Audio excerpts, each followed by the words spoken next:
할렐루야. 오늘 함께 나누실 하나님 말씀 출애굽기 4장 1절에서 9절까지의 말씀을 함께 읽겠습니다. 출애굽기 4장 1절에서 9절까지의 말씀입니다.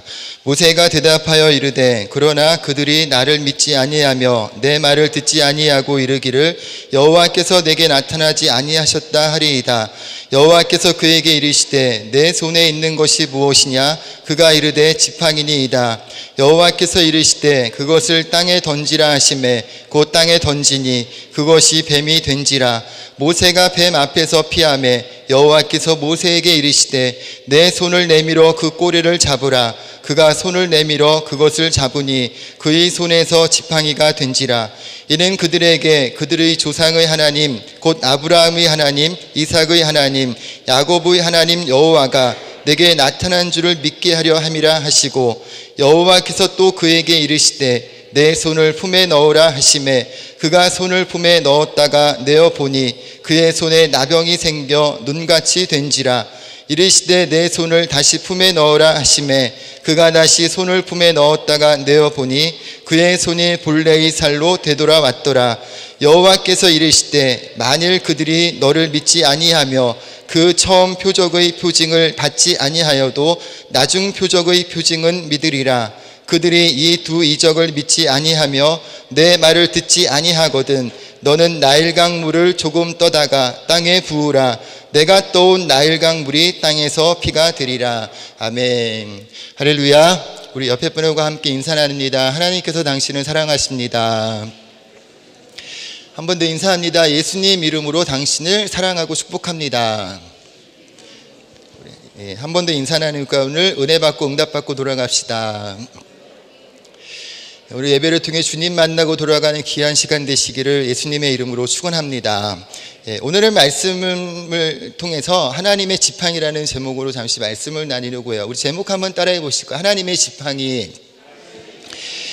미국의 사회학자 찰스 쿨리라는 사람이 거울 자아 이론이라는 것을 주장을 했습니다. 거울 자아 이론이라는 것은요, 이 거울 속 자신을 바라보는 것처럼 이 거울 속에 있는 사람이 나를 바라보는 것처럼 다른 사람이 나를 바라보는 모습이 어떤 것인가 라고 하는 것, 다른 사람들이 나에게 어떤 기대를 가지고 있는가 라고 하는 그 생각에 따라서 우리들의 생각이 달라지고 어떤 자아상이 형성된다 라고 하는 이론이 거울 자아 이론이라고 얘기를 해요. 그러니까 쉽게 말하면 다른 사람이 나를 바라볼 때 긍정적으로 바라봐주고 칭찬과 격려로 인정하는 말로 받아들여주면 나도 괜찮은 사람인가 보다라고 하는 긍정적 자아상이 세워지게 되지만, 끝없이 바보, 멍청이, 할 줄 아는 것도 없는 놈, 그것도 못해, 그런 식의 얘기를 듣게 되면 이 생각 속에서 그 자아상도 나는 쓸모없는 인간이구나, 할 줄 아는 게 없는 인간인가 보구나 라고 하는 부정적 자아상이 그 마음에 생겨나게 된다고 하는 것이죠. 이 이론의 핵심은 한 가지예요. 인생에 있어서 가장 많이 시간을 보내는 사람, 그리고 내 인생의 가장 중요한 사람이 그 사람이 나에게 어떤 말을 해주느냐에 따라서 실제로 그 사람이 정말로 그런 사람이 된다라고 하는 이야기가 이 거울 자아 이론의 핵심 내용이라는 거죠. 쉽게 말하면 여러분이 함께 시간을 많이 보내는 사람 있죠. 부모님, 애인, 아내, 그런 친구, 친구도 많은 시간을 보내는 친구, 애인, 그런 여러 사람들이 있을 텐데요. 그 사람이 어떤 사람이든지 간에 그 사람이 나를 어떤 시각으로 바라보느냐라고 하는 게 나의 어떤 이 자아상을 형성하는 데 중요한 모습이 된다는 거죠. 그러니까 이 자아 개념이, 그래서 그 사람이 나에 대해서 어떤 이 부정적으로 보고 끝없이 그렇게 또 실수하고 잘못된 것들만을 지적을 하게 되면 그 사람은 자기 안에 가지고 있는 장점보다는 단점이 더 많이 부각이 돼서 그 자아상까지도 이 부정적인 자아상이 형성이 된다고 하는 이야기예요. 예를 들면 이런 이야기가 있어요. 어떤 한 아프리카의 어떤 의사가 외진 마을에 의료봉사를 하러 갔는데, 이 외국에서 이 선진 축산 기술을 배우고 돌아온 이 마을의 청년 한 명을 알게 되고 그 사람과 교제를 하게 되었어요. 이 청년을 통해서 이 의사가 배운 사실이 뭐냐면, 이 마을에는 독특한 결혼 풍습이 하나가 있었는데, 그게 뭐냐면 이 남자가 청혼을 할 때 자기가 이 아내로 삼고 싶은 그 집에 암소를 끌고 가서 이 처녀 이 여자의 부모님에게 주면서 당신의 딸을 나에게 아내로 주십시오 라고 그렇게 말하는 거래요. 근데 소위 말하는 특등 신부감 같은 경우는 암소 3마리를 가져다 주면 보통 승낙을 받게 되고요. 그냥저냥 괜찮다 싶은 사람은 암소 2마리면 되고요. 근데 보통은 이제 암소 1마리 정도, 보통의 신부 같은 경우는 암소 1마리만 가져다 줘도 이게 웬 떡이냐 그러고 당장 데려가라 그러고 결혼 승낙을 해준다는 거죠. 근데 어느 날 이 의사가 어떤 광경을 봤냐면 이 청년이 친구들과 마을 사람들과 함께 둘러싸여서 청혼을 하러 가는 그런 모습을 이제 보게 됐어요.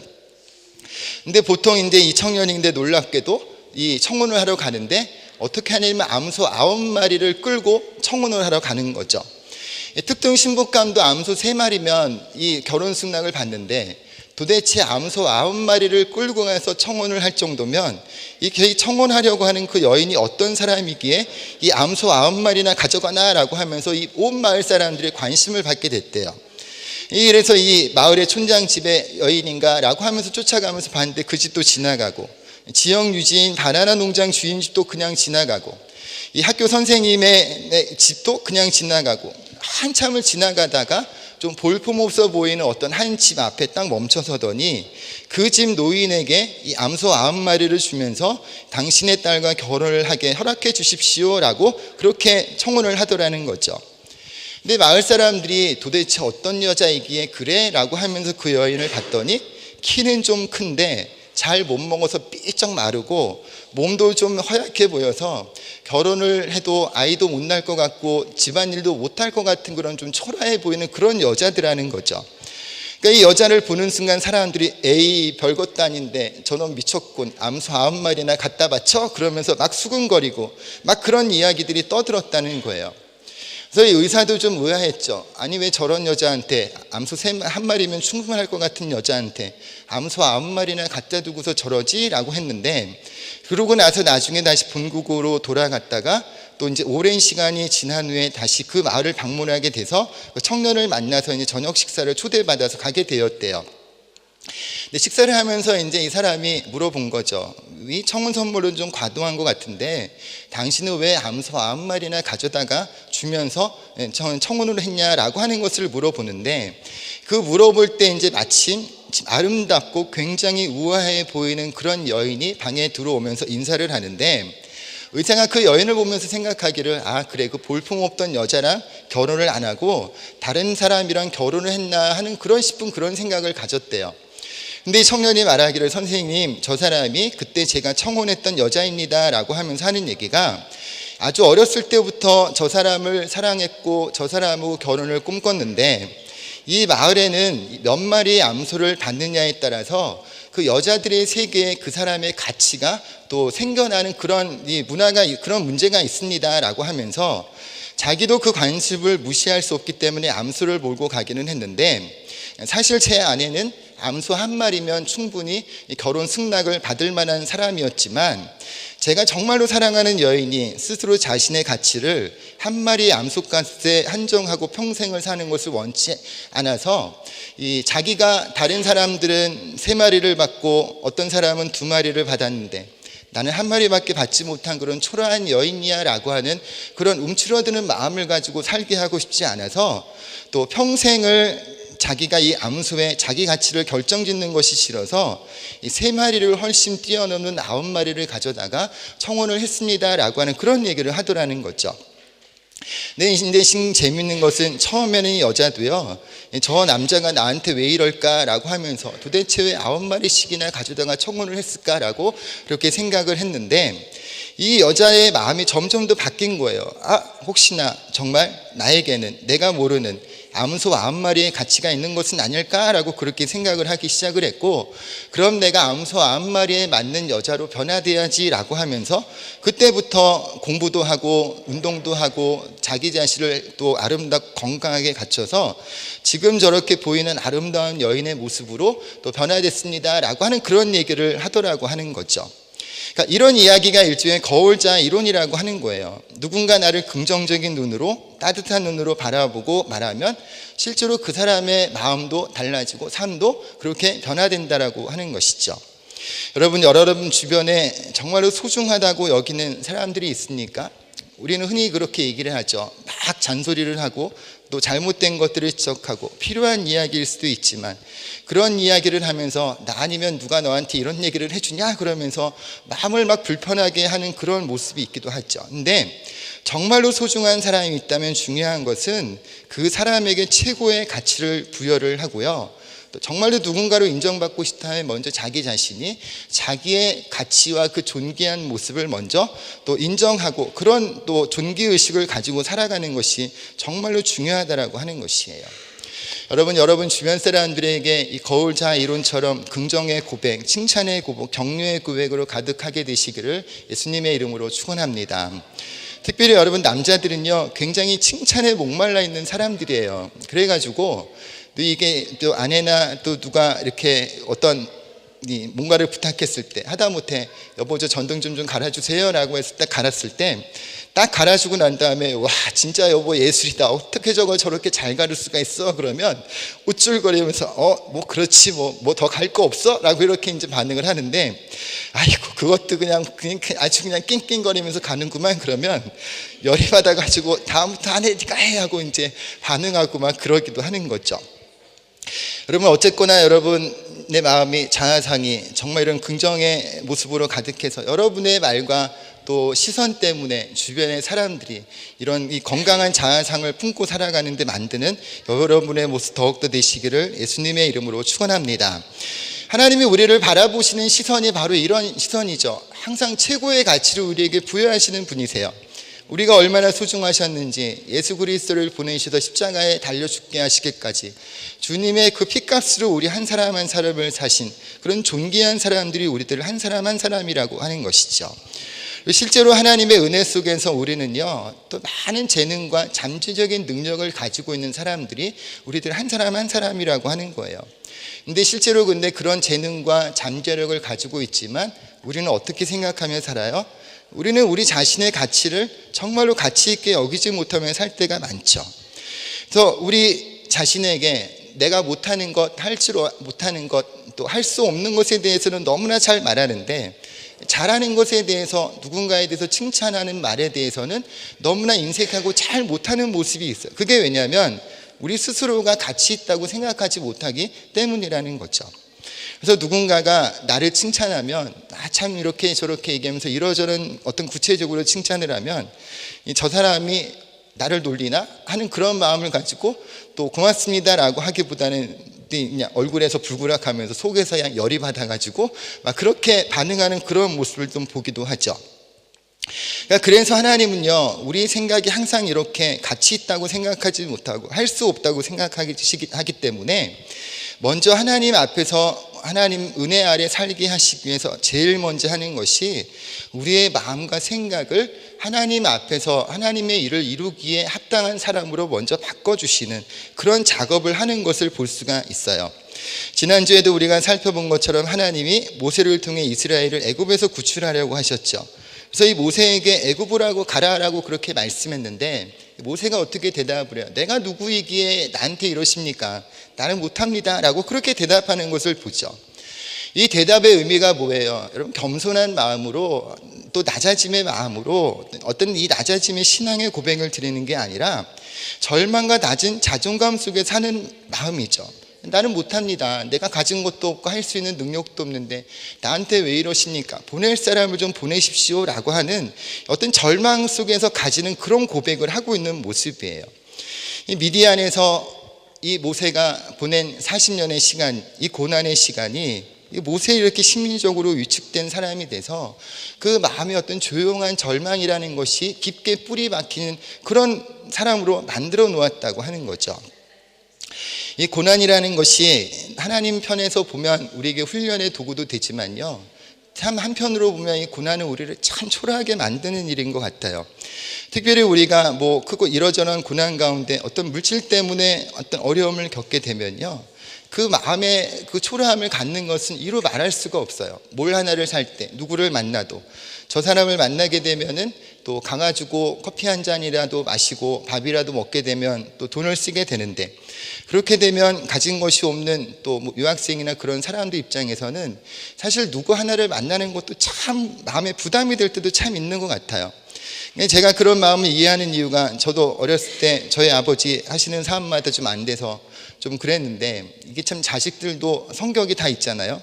근데 저희 형은 막 내놓으라고 부모님한테 따지면 저는 그걸 보고서 먼저 움츠러 들어가지고 뭐 필요가 있어도 좀 해주세요, 주세요 소리를 잘 못하며 살았던 것 같아요. 그러니까는 괜히 눈치만 보고 또 그러면서 이제 어떠니 그렇게 살았던 것 같은데, 그러니까 그러다 보니까 또 그러지 않아도 되는데 먼저 움츠러 들어서 괜히 움츠러 들어가지고 누구를 만나도 괜히 부담스럽고 해가지고 좀 이 어떤 스스로의 마음을 좀 초라하게 만들었던 그런 모습이 있었던 것 같아요. 그러니까 어쨌든 하나님 편에서 고난이라는 것은 우리를 훈련시키고 하나님 쓰시기에 합당한 사람으로 만드는 축복의 통로이고 도구이기도 하지만, 또 그 일을 겪는 사람의 입장에서는, 그 믿음으로 그것이 해결되지 않는 사람에게는 그 일은 그 사람의 마음을 굉장히 한없이 초라하게 만들고 위축되게 만드는 것은 어쩔 수 없는 사실이라고 하는 것이죠. 이 헨리 데이비드 소로라는 시인이 이런 얘기를 했다고 해요. 대부분의 사람들은 조용한 절망 속에서 살아간다. 그리고 가슴에 부르지 못한 노래를 간직한 채 무덤으로 간다라고 하는 그런 이야기를 했습니다. 여러분, 절망이면 절망이지 조용한 절망이 여러분 뭐예요? 조용한 절망이 뭘 말하는 걸까요?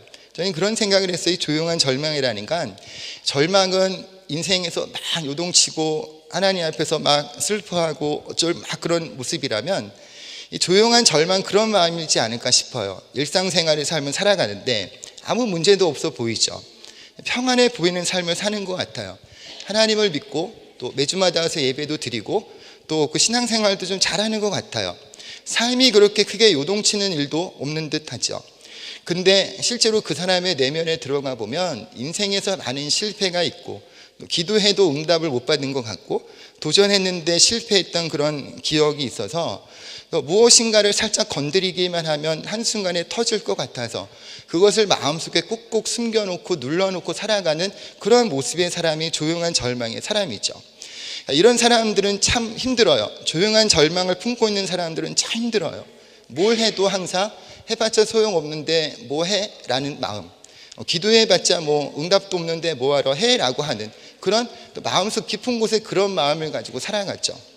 그러다 보니까 하나님이 우리에게 길을 열으시고 축복하시려고 해도 이 조용한 절망에 있는 사람들은 이 편안한 듯 하지만 무엇인가 크게 흔들림이 없는 것 같지만 정작 중요한 순간에는 움직이지 못하고, 또 자기 여기가 좋사오니라고 그렇게 표현하는 그런 반응, 또 해봤자 소용없는데 뭐하러 힘을 써라고 하는 그런 반응을 보이는 그런 사람의 모습이 이 조용한 절망을 품은 사람들의 모습이라고 하는 거죠.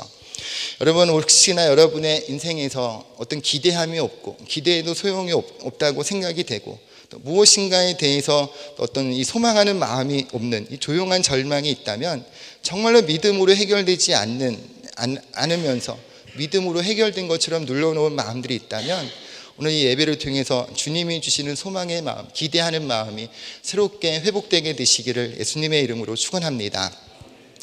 하나님께서는 이런 마음을 가지고 있는 모세와 함께 이 대화를 통해서 그 마음을 먼저 바꾸시는 그런 모습을 보게 되죠. 특별히 오늘 본문의 말씀에 보니까 먼저 이 하나님께서 이 모세의 마음을 바꾸시기 위해서 또 하나님께서 모세에게 질문하는 내용이 나와요. 2절의 말씀에 보니까 여호와께서 그에게 이르시되 내 손에 있는 것이 무엇이냐 라고 그렇게 질문을 하시죠. 근데 모세가 대답하기를 지팡이입니다 라고 그렇게 대답을 해요. 여러분, 이 모세가 가지고 있는 지팡이는 뭘까요? 그거는 목자로서 양을 치기 위해서 필요한 도구이에요. 양을 치는데 사용할 때 어떤 공격을 당하면 보호하기 위한 보호 수단이었고요. 또 힘들고 지칠 때 지팡이를 통해 땅을 짚으면서 또 일어날 수 있는 그런 보조 수단이 바로 지팡이였죠. 그러니까 모세에게 있어서 이 지팡이는 양치는 도구, 먹고 사는 생계의 수단을 해결하기 위한 인생의 도구가 바로 모세의 지팡이라고 하는 것이에요. 근데 이것이 모세에게 있어서는 이 모세의 손에만 쥐어진 이 지팡이는 한계가 있죠. 이 한계 속에서 기껏해야 해봤자 양치는 일만 할 수밖에 없었던 것이 모세의 손에 들려진 지팡이였어요. 근데 하나님께서 이 지팡이를 가지고 사용하실 때 이 지팡이를 통해서 어떤 일이 일어나요? 모세가 이스라엘을 백성을 출애굽시키는 과정 속에서 이후에도 계속 살펴보겠지만 강력한 지도력을 발휘하는 하나님의 지팡이가 되어지는 것을 출애굽기의 말씀을 통해서 보게 되죠.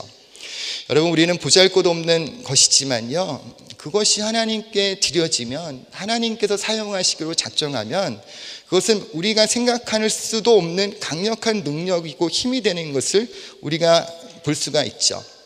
하나님은 어느 날 특별히 우리에게 어떤 탁월한 재능과 능력을 주셔서 사용하시는 것이 아니라요, 우리가 일상생활의 삶에서 이미 우리에게 주신 재능과 능력을 사용하시는 것을 볼 수가 있어요.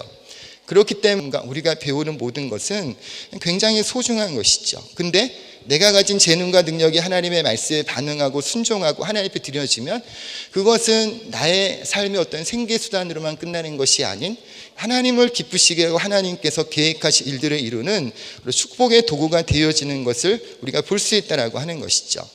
하지만 우리가 아무리 많은 능력과 재능을 가지고 있어도 그것이 하나님께 드려져서 하나님의 손에 붙잡혀서 하나님이 사용하시는 것이 되지 않으면 그것은 그 사람의 개인의 능력, 개인의 생계수단에 불과할 수밖에 없다고 하는 거죠. 복화술사로 복음을 전하는 안재우 소장이라는 분이 있어요. 아마 한국에서 굉장히 유명한 분인데요. 복화술이 뭐냐면 이제 인형을 손에 끼고서 입으로 이제 말하지 않고 뱃속에서부터 올라오는 얘기를 하는데, 가만히 들어보면 입은 가만히 있는데 소리는 발음이 그렇게 나게 하는, 이 배로서 말을 하는 그런 사람이 복화술사인데요.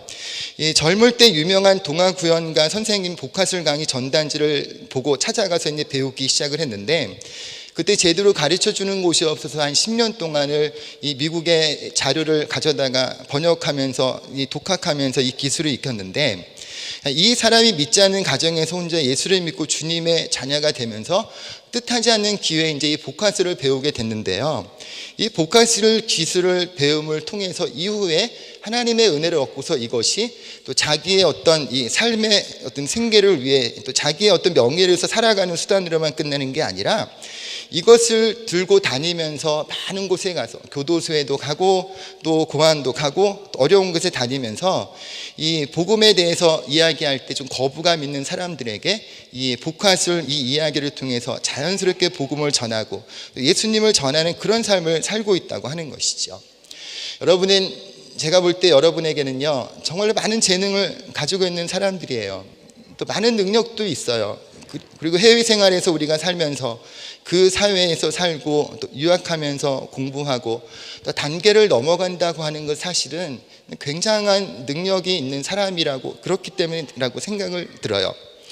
근데 여러분, 하지만 그런 재능과 그런 능력이 또 여러분의 삶의 생계를 위해, 여러분의 가정의 축복을 위해서도 사용되어져야 되지만 그것이 하나님 앞에 드려지는 삶이 돼서 또 정말 하나님을 기쁘시게 하고 주님 여러분의 삶을 통해 가지고 계신 계획하심이 온전히 이루어지는 데 사용되는 축복의 도구가 되시기를 예수님의 이름으로 축원합니다. 하나님께서 이렇게 말씀하시면서 오늘 또 본문에서 하나님께서 내가 너와 함께 할 거다라고 하는 그런 약속으로 보여주시는 세 가지 징표가 있죠. 첫 번째가 바로 3절에 지팡이를 땅에 던지라고 했더니 그 지팡이가 뱀이 되고, 다시 그 뱀을 집으라고 했더니 그게 지팡이가 되는 그런 징표고요. 두 번째는 이 품에 손을 넣었더니 이 손이 나병이 되었다가 다시 또 그 품에 손을 넣었더니 나병이 치유되는 그런 징표를 받았고요. 또 세 번째는 나일 강물을 피로 바꾸게 하시겠다라고 하는 그런 이 징표가 이 모세에게 임하는 것을 본문에서 볼 수가 있죠. 이 뱀을 꼬리를 잡는 것은요 굉장한 위험한 일이래요. 뱀의 꼬리를 잡으면 순식간에 돌아서 이 잡은 사람을 공격할 수 있기 때문에 이 뱀의 꼬리를 잡는 것은 되게 위험한 행동이라 하죠. 보통 그래서 뱀을 잡을 때는 머리를 꼭 잡아야 된다고 해요. 근데 모세가 어떻게 했어요? 하나님의 말씀에 순종하죠. 그리고 순종함을 통해 하나님의 능력을 체험하죠. 이것은 어떤 것을 말하냐면 하나님의 말씀에 순종함으로 나아갈 때 이 뱀은 이 코브라가 바로 이 애굽 바로의 왕관에도 새겨지는 애굽을 수호하는 수호신처럼 숭배했던 게 뱀인데요. 이 뱀을 이렇게 순종함으로 잡을 때 하나님께서 모세와 함께 하셔서 애굽의 수호신인 뱀을 모세의 통제 아래 있고 그들을 물리치게 하겠다라고 하는 그런 약속의 징표를 주신 거고요. 또 나병이 이렇게 치료되는 이 징표는 인간의 생사화복이 하나님의 손에 있다. 너희들의 노력과 힘으로 되어지는 것이 아닌 하나님의 인도하심 아래 있고 하나님만이 참된 구원자가 되신다라고 하는 것을 깨닫게 하는 징표이고요. 또 나일강물을 피로 바뀌게 하신 일은 어떤 의미가 있냐면, 이 나일강은 바로 애굽의 모든 필요를 공급하는 농사를 풍요롭게 하는 데 자원이 되는 것인데, 결국 이것이 피로 바뀌었다고 하는 것은 우리 인생의 모든 필요를 채우시고 먹이시고 입히시고 하시는 그 모든 것은 하나님으로부터 나타나는 것이다 라고 하는 것들을 가르쳐 알게 하시기 위한 징표라고 하는 것이죠. 여러분, 모세가 이와 같이 하나님의 은혜 속에서 이런 징표를 얻게 되고요, 이런 징표 속에서 또 하나님과 같이 또다시 자기의 약함을 고백하면서 또 하지만, 결국은 이 모세가 어떻게 해요? 자기의 생각을 굽히고 하나님 앞에 말씀 앞에서 또 순종하면서 다시 애굽으로 이제 나아가는 것을 볼 수가 있죠. 특별히 이 모세가 4장 20절에 보면 이렇게 말씀해요. 모세가 그의 아내와 아들들을 나귀에 태우고 애굽으로 돌아가는데 모세가 하나님의 지팡이를 손에 잡았더라 라고 그렇게 말씀을 합니다. 이제 모세가 이전에는 자기의 지팡이를 들고 살았다면 애굽으로 순종하며 나아갈 때는 또 똑같은 지팡이였지만 그 지팡이가 모세의 지팡이, 어떤 인생의 생계를 위한 한계가 있는 지팡이가 아닌 하나님의 지팡이가 돼서 하나님의 계획을 이루고 하나님의 영광을 나타내는 능력의 지팡이로 변화된 것, 그것을 짚고 나아가는 그 모세의 모습을 볼 수 있다고 하는 것이죠. 여러분, 오늘 이 시간 예배하실 때 주님의 은혜가 여러분의 삶에 깊게 임해서 여러분의 소중하다고 여기는 그 인생의 지팡이가 아닌 하나님의 지팡이를 잡고 그것을 의지하고 믿고 나아가는 저와 여러분의 모습 되시기를 예수님의 이름으로 축원합니다. 하나님의 능력의 지팡이를 손에 짚고 믿음으로 나아가는 사람들의 삶은요, 하나님 살아계시는 역사의 현장, 바로 기적과 응답, 축복이 정말 상식이 되는 그런 믿음의 삶을 경험하며 살 수 있게 된다고 하는 것이에요. 여러분, 삶에 문제가 있고 또 여러 가지 기도의 제목이 있다면 여러분, 그것 때문에 마음이 뒤돌아서지 않고 그럴수록 더욱더 하나님 앞에 나가 기도하고 주님을 만남을 통해서 또 하나님만이 참된 하나님이시고 유일하신 예배받으실 분입니다라고 고백하는 믿음의 역사가 있을 때 여러분이 하나님 영광에서 살아가고 주님의 역사하심을 체험하는 축복의 삶이 되시기를 예수님의 이름으로 축원합니다. 미국의 스타 강사이고 심리치료사로 활동하는 시온 스티븐슨이라는 사람이 있어요. 이 사람은 가는 곳마다 이제 자신을 세상에서 가장 축복받은 남자라고 소개하는 사람인데요. 이 사람은 이제 태어날 때 의사가 어떻게 얘기하냐면 24시간 안에 죽는 편이 차라리 낫다라고 하는 그런 치명적인 선고를 받은 사람이라고 그래요. 그림에서 보시면 잘 표현이 안 될지 모르는데, 이 사람은 태어날 때 어떤 병을 갖고 태어났냐면 이 뼈가요, 이 달걀 껍질처럼 쉽게 부서지는 희귀병인 골형성 부전증이라고 하는 병을 안고 태어났대요. 그러니까 이 뼈가 쉽게 유리처럼 또 이 달걀 껍질처럼 쉽게 뚝뚝 부러지는 그런 병인데, 태어나서 지금 나이가 40살인데요 키가 90cm밖에 안 자랐고요, 몸무게도 25kg밖에 되지 않는 그런 사람이라고 그래요. 평생을 휠체어에 의지해서 살아야 되고요, 그리고 이게 참 이 병은요, 재채기만 좀 세게 해도 갈비뼈가 부러지는 그런 병이라고 그래요.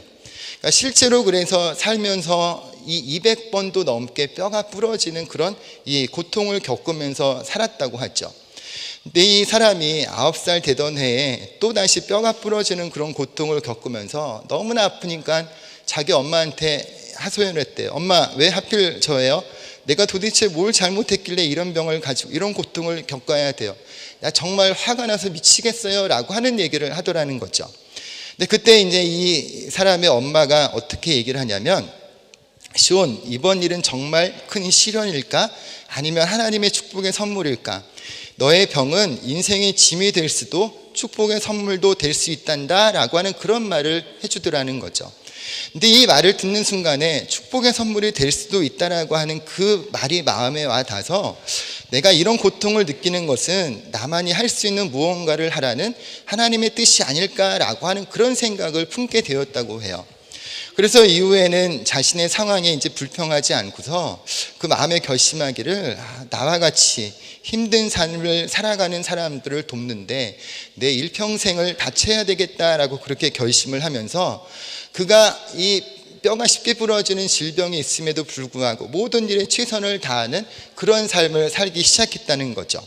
뼈가 부러져도 고통 속에서 헬스도 하고 수영도 하고 자동차 경주도 하고 심지어 윈드서핑도 하는 그런 도전하는 삶을 살았대요. 그리고 이 시카고 디폴 대학을 졸업하고 난 다음에 미국 전역에 초청을 받아서 강연을 하면서 또 많은 사람들을 상담하면서 웃기기도 하고 또 울기도 하면서 소망을 주고 위로를 주는 희망의 메신저로서 그가 이렇게 살아가고 있다라고 하는 그런 이야기를 전해드린 적이 있습니다. 근데 이 사람이요, 이 책을 한 권 썼는데 당신이 축복입니다 라고 하는 그런 책을 썼는데요, 그 책에서 이렇게 고백을 하고 있대요. 할 수 없는 것보다 할 수 있는 것에 집중하라는 부모님의 가르침이 저를 이 자리에 설 수 있게 만들었습니다. 장애는 평생의 도전 과제였지만 오히려 그것이 저를 강하게 만들었고 희망을 전할 수 있게 했으며 누구나 위대한 인생을 살아갈 수 있다는 것을 가르칠 수 있게 했습니다. 저의 키 90cm, 몸무게 25kg은 제 자신을 설명하는 2%에 불과합니다. 저의 98%는 축복으로 채워져 있습니다 라고 하는 그런 이야기를 하고 있다는 것이죠. 여러분, 하나님은요 항상 우리를 어떻게 바라봐요? 서두에 말씀드린 것처럼 거울, 자아 이론과 같이 항상 소중하고 가치 있다고 말씀해요. 할 수 있다라고 우리에게 끝없이 말씀해 주시죠. 그래서 예수님의 십자가 피값으로 우리를 구원하신 것처럼 우리가 얼마나 가치고 소중하게 여기시는지를 또 증거로서 또 보여주시기도 하셨어요. 이제 우리가 해야 될 것이 있다면 바로 그것을 믿음으로 받아들이는 거죠. 할 수 없습니다. 나는 재능이 없습니다. 나는 시간이 없습니다. 능력이 없습니다. 나는 가진 것이 없습니다 라고 그렇게 말하는 것이 아니라 내가 가지고 있는 인생의 지팡이만을 의지하며 살아가는 인생이 아니라 하나님의 지팡이를 여러분이 믿음으로 잡고 그것을 붙잡고 나아갈 때 여러분의 인생 가운데 복 주시는 하나님의 은혜를 체험하고 여러분의 삶이 복을 받고 또 많은 사람들에게 주님의 복을 흘려보내는 축복의 삶, 하나님을 기쁘시게 하는 믿음의 삶이 더욱더 되시기를 예수님의 이름으로 축원합니다. 우리 잠시 한번 기도하겠습니다. 좋으신 하나님 감사합니다. 주님 앞에 나와서 우리가 예배할 수 있도록 인도하신 하나님, 항상 우리를 소망으로 바라보시고 우리를 긍정적인 모습으로 할 수 있다고 말하시는 주님, 하지만 우리는 주님을 믿지 못하기에 할 수 없다 말하고 하나님 우리가 가진 것이 없다고 말하는 것이 우리들의 모습임을 주님 고백합니다. 모세가 가지고 있는 그 지팡이는 양들을 치고 자기의 생계를 유지하는 데만 사용했던 것이지만 하나님께서 그의 지팡이를 들어서 사용하셨을 때 하나님의 능력을 나타내며 이스라엘 백성들을 애굽에서 구원하는 구출해내는 축복의 도구로 사용되었음을 우리가 잠시 살펴봅니다. 주님, 우리의 내면의 세계, 우리의 마음의 중심이 어쩌면 인생의 크고 작은 어려움 때문에 초라함을 느끼고 이와 같은 조용한 절망이 마음에 자리 잡아서 어떠한 기대도 없고 할 수 없다는 생각, 해봤자 소용없다고 하는 그런 생각이 우리의 마음에 깊이 자리 잡고 있는 것은 아닙니까? 오늘 우리의 마음에, 우리의 예배 가운데 찾아오셔서 우리의 마음을 만져주시고 소망 없는 모세의 마음을 바꾸셔서 소망으로 나아가게 하시고 다시 애굽으로 가며 하나님의 지팡이를 들고 나아갔던 것처럼 우리 인생의 자리에서도 나의 힘이 아닌 하나님의 힘을 의지하고 하나님의 지팡이를 붙잡고 담대히 나아가는 하나님의 사람들 되게 하여 주옵소서. 우리에게는 하나님께서 참 많은 재능을 주셨습니다. 많은 축복의 도구도 허락해 주셨습니다. 우리 이 시간 우리의 마음이 하나님의 말씀으로 온전히 변화되고 말씀에 반응하는 시간이 되게 하여 주실 때 나에게 주신 재능 또 축복의 도구를 통해 하나님의 영광을, 주님의 몸된 교회를 더욱더 기쁨으로 섬길 수 있는 하나님의 사람들 되게 하여 주옵소서. 특별히 이 시간 주님 앞에 가지고 있는 여러 가지 많은 기도의 제목들을 주님 들어응답하여 주시기 원하올 때 예수님의 이름으로 기도드립니다. 아멘.